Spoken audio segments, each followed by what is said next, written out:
go. I don't know how long you guys could not hear me for. Haley noticed that I was cutting in and out, and I noticed that my camera was not working on the live stream, which means my audio wasn't working and my video wasn't working. Now that I see that I'm back on OBS, I can probably be sure to conclude this session. So again, we've been on for just over 11 minutes. The first session that we wanted to go over was to go over an overview of what is an ERC20 token, which is a basic token inside of Ether or Ethereum. What is a multisig address among blockchains that support them, including Ether? What are Mu, MetaMask, and other blockchain interfaces? And we can, talk about Mu and MetaMask as we move forward and interact with our smart contract that we're going to create, our smart contracts. A synced ETH blockchain, which is Rinkeby in our case. And I think we might actually be going over how to create a decentralized application to interact with this contract. So I take back what I said, because we can't use Parity because I couldn't figure out how to get Parity to launch on my Windows VM there. So session 5.1 is now going to be create simple decentralized application around these contracts.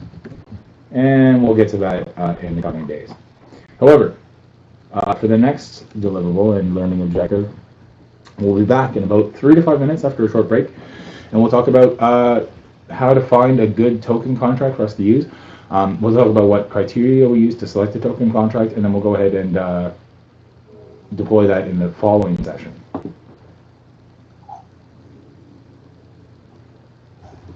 So sounds good. We'll be back in 3 to 5 minutes. Thanks, Haley, and we'll continue. Do you have any questions, by the way? Just to make this one a little bit longer.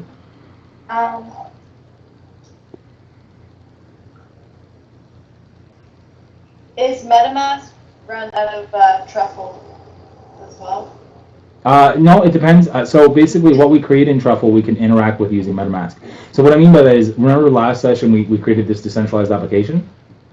So everything up until this point, when we were deploying it, when we were using the code here to migrate it, and when we were testing it, it was all using the Truffle suite. Now that it's here on a web page that exists outside of Truffle, we're using MetaMask here to interact with a website. So MetaMask really injects an Ether blockchain onto a website.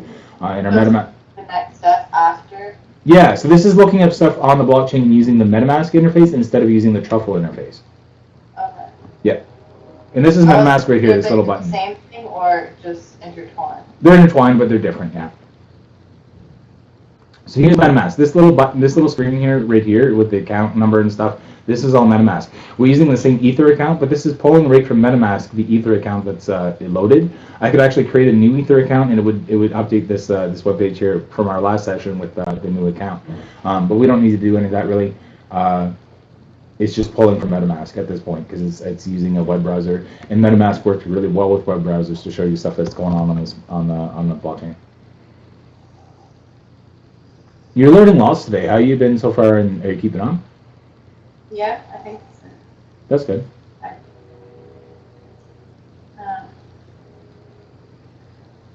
What about that stuff that says warn? Which warn here? This warn?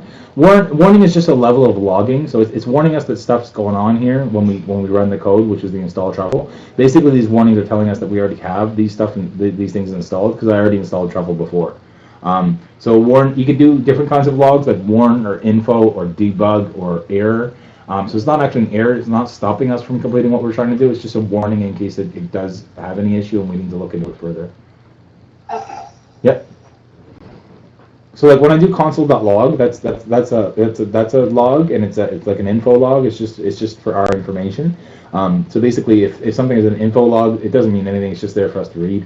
If it's a warning, we might need to take care of it. We might not. It depends on what's going on. We got to make that call. If it's an error, it's actually going to stop what we're doing and make sure that we don't do it anymore. We got to fix that error. Okay. Yep. Yeah. So I think that's about it for this particular session. And we'll be back in a couple minutes.